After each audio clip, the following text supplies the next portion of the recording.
Brother. So I'm very curious, option like to know what's happening in Zimbabwe. How come you're a painter?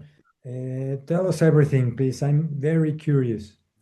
I'm a visual artist based in Zimbabwe, living in Goromonzi, the Mashonaland East province of Zimbabwe. Yeah, so right now I'm in my home studio. This is where I create my, this is where all my journey, partake all the time. So I welcome you and everybody who's going to watch this video. Yeah, so I think my journey as an artist, I think, started when I was born. But it's only that when you grow up, you start to realize certain things within yourself, which is a blessing. Sometimes it's really hard to understand yourself or to find that you're able to do something for yourself or by your hands or something creative. So yeah, I used to enjoy drawing since my 4, 5, 6 years going up. And during my lower grades in my primary, I was just sketching around. If I could see any amazing image, either from the magazine or from the books, I would just sketch and copy. So yeah, I just started practicing way back before I know that I'm just gonna be an artist 24/7. I used to find myself in a boring space. I ended up sketching. If I'm alone, I ended up drawing. So that was the motivation.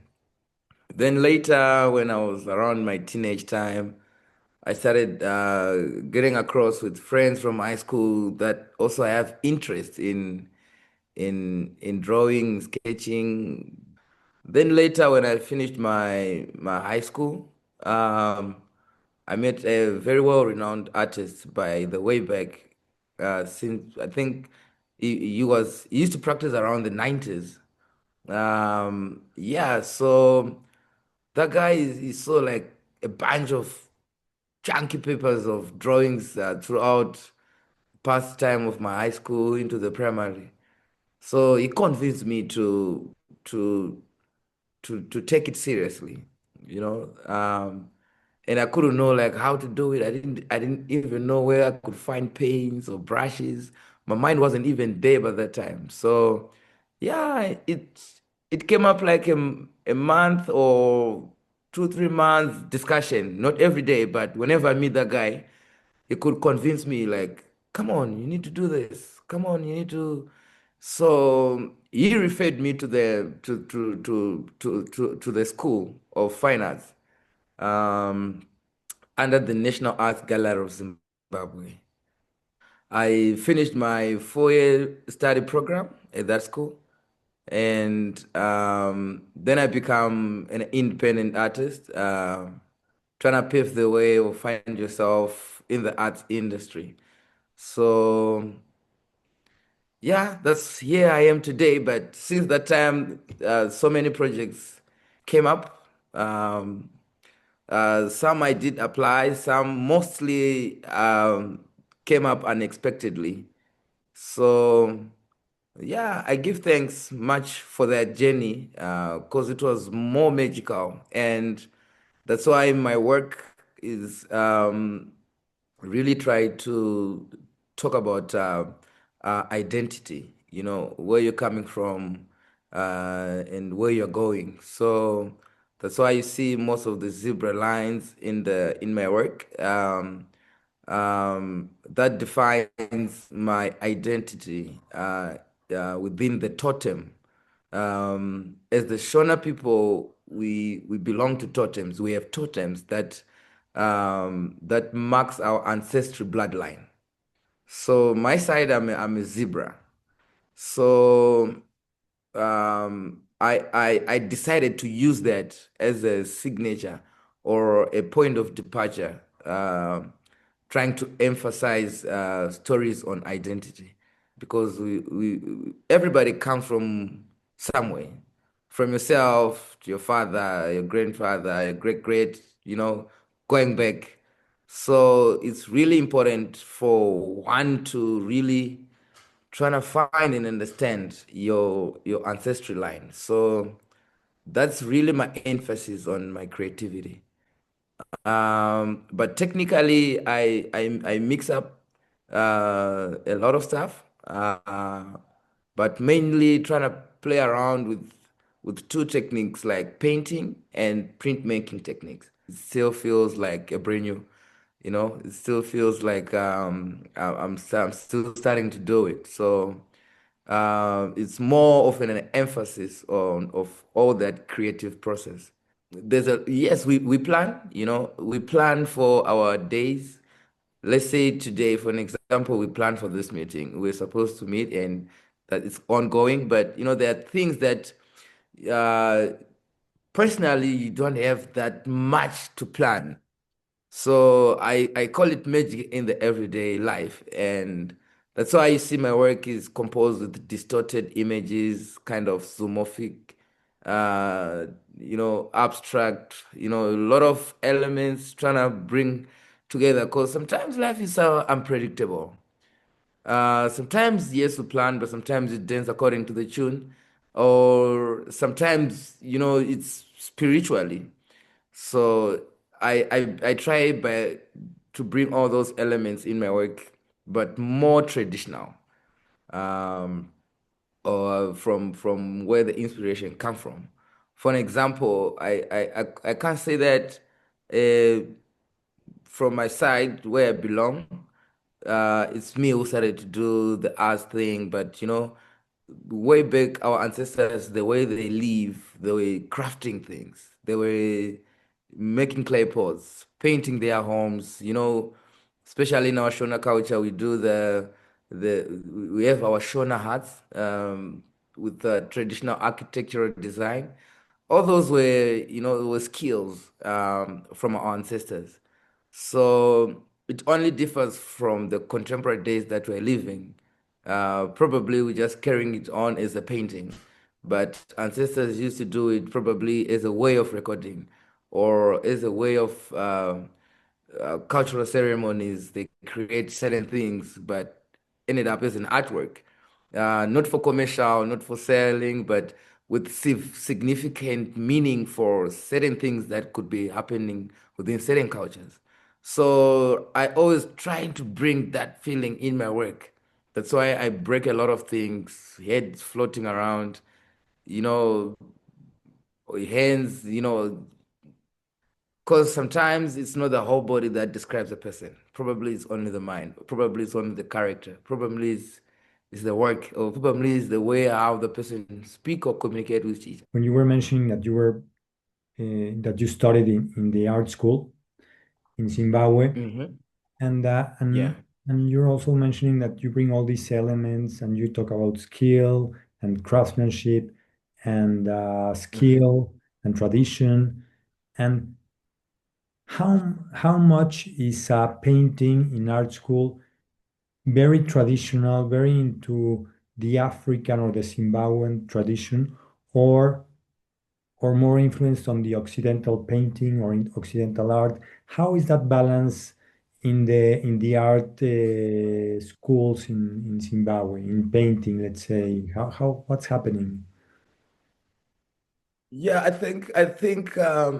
um, I think when you're just studying art as a whole, either you're not in Zim or you're either in Europe or in Asia, there are those elements that you're taught basically, or there are those artists that you were gonna introduce to, so that you could read or follow, or you see how even the art started, in the international level in terms of from modern, contemporary to, But I think it all comes back with an individual person as an artist in terms of how are you going to understand these things and also connect with yourself, because I believe that where you come from it matters most, or either the place that you're existing, I think, or either the time, or I mean, or how do you live basically, all those things I think channels the creativity. uh, no matter you studied Michelangelo or Vincent van Gogh, but there's always that originality between the space, the time, yourself, the moment that you're living, that time, present, I think really matters a lot. And also interest of oneself during the everyday life, So I think it really shapes how you balance those things. But you always get inspirations from different cultures, but you're always trying to, mesh them to be yourself, to be Zimbabwean, to be, yeah. I think that's what it is. Yeah, How strong is painting in the art scene in Zimbabwe? I mean, is it there's a big really community? strong. Really strong since way back, since in the late 60s. Because Zimbabwe art scene was on the map through the stone sculptures. So painters from Zimbabwe evolved from the stone sculptures, which was very widely spread, So yeah, the painting scenery is really serious, really, really serious. So many recognized international artists from Zimbabwe. That also I got inspiration from, and also the contemporary art from Zim as painters.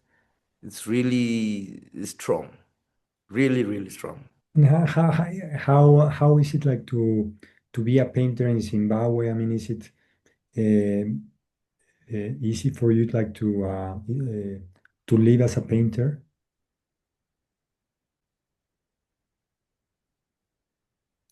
It's not easy. Firstly, it's not easy to live as a painter because in Zimbabwe it's a very small country, and most of the art hubs they are in the capital in Harare, then the second capital Bulawayo. So it's easier for us to know each and every artist who's making it out. We actually know each other.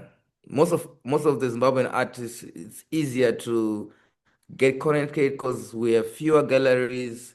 The space is so small, and so rising up as a painter amongst those few, the greatest, it's not easy because you really need to prove much, and you need to be very competitive so that you stand out. So, and also, it's always have never been easy living as a painter. There's always life situations that comes up, livity, you need to eat, you need clothes, so there's always that balance in life. Either you're painting or you're doing some other side hustle, or unless probably you are in the time that you probably are selling big representation and stuff. Yeah, probably. Yeah, but it's not always gonna be easy. I think it's like that everywhere, no? I mean, Yeah, some places have yeah. like a bigger market or a bit more galleries or more buyers, but it's very competitive and also Mm. it became very global. So the competition also is not local, but it's also global. No, you are represented by galleries sometimes that have artists from other parts of the world, no? And art fairs have Yeah. there's artists from all parts of the world. So the competition and the market becomes more and more difficult for most of the artists, no? Yeah. And For regarding artists, yeah, for sure. your Yeah. regarding your pigments, your colors, option like you buy them in they are manufactured products, or you like to mix your colors, you like to do your own materials. Uh, to me, the creative process starts in the mind. When you're painting or printmaking, or when you're having something that you can say, I'm making this, it's now an execution. So I think the process starts from even choosing a color, either from a craft shop, or either you're picking an object from the ground, you want to do this and that. So, yeah, I think you mix the colors already in the mind. So probably when you pick up like already made things, you already have something in the mind that you could know that if I put this one together, this one now is gonna come up with something. So yeah, the palette will be an execution battlefield. Yeah, but I really love to work from primary colors, building up my hues together, so that there will be that consistency and balance in color for each and every coming up in the next painting. Super. And also, like, Yeah. is there something you would like to tell us, you would like to share regarding uh, what you do? I mean, I find it fantastic to be talking with a painter who is in the other side of the world and connecting and getting to know your process, your art scene, your how you became a painter. I mean, speak out to us. Like, what's in your mind? What's in your heart? What do you want to tell us? A lot. I think um, as a person from a zebra clan, as I said, um, we are called that we are very talkative. So yeah, I could spit out everything as long the mind is processing it, it will come out. Yeah. So I think like what I said before in terms of medias. There are those when you study art, there are those rules. So I'm always eager to break out from those rules. Don't mix this and that. Don't bring this together. A print has to be very clean. All those rules. So I always try to break them, make them upside down. So I ended up bringing coffee into oil and bringing oil into water-based things. People like they really hesitate to break boundaries because they were told like these things they won't work in time they do that. So in a creative process, make it a process now. Taste, try, experiment, put things, if it's not drying, put it in the oven. Probably something will happen. So all that eager to experiment made me to break boundaries in terms of not to mix this media to that and that. I mix everything. But what is important is to study your process. Uh, for an example, when your work is an end product, you need to know how is it gonna dry. You need to know how your pigments are going to react to each other. You need to know um, in 10-year lifetime of your painting, how is it gonna be? So when you're playing up with media differently, you need to be very careful. So it's a lifetime achievement. You never achieve it like once. It's an everyday learning thing. So like I said, I mix printmaking and techniques and painting techniques.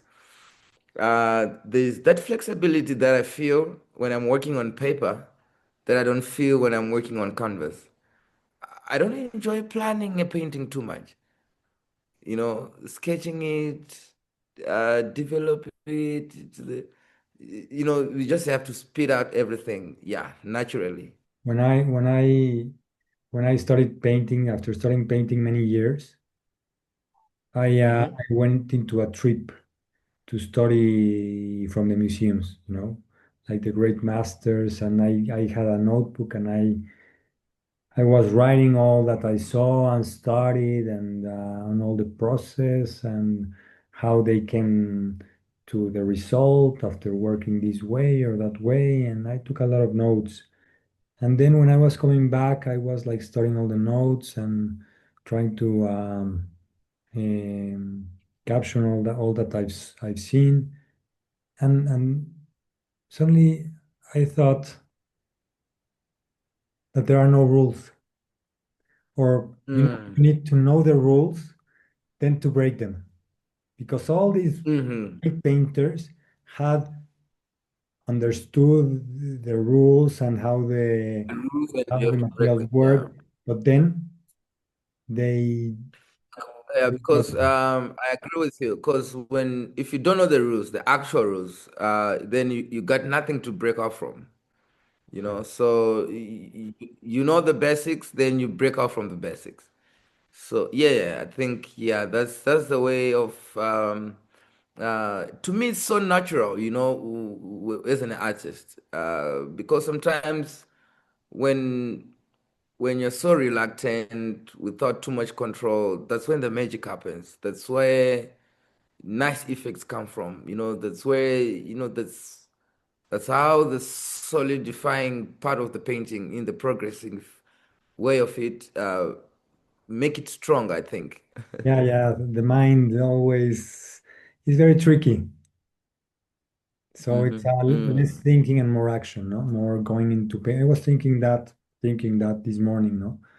That you need to do it, to do stuff, to stop thinking. I mean, for painting, it's better to do it than to think it and thinking and overthink it and never do it, no? Instead, just simply do it, even if it doesn't work, it works somehow. The thinking process, the spiritual part of yourself, that those hours, those days, that time is different from when you're working each and every painting. It's really different. So yeah, but then when you're programmed to a certain space or certain situation that you wanna work towards this theme or towards this, yeah, then you could probably control certain things, but not everything. When you're going through that creative process. Yeah.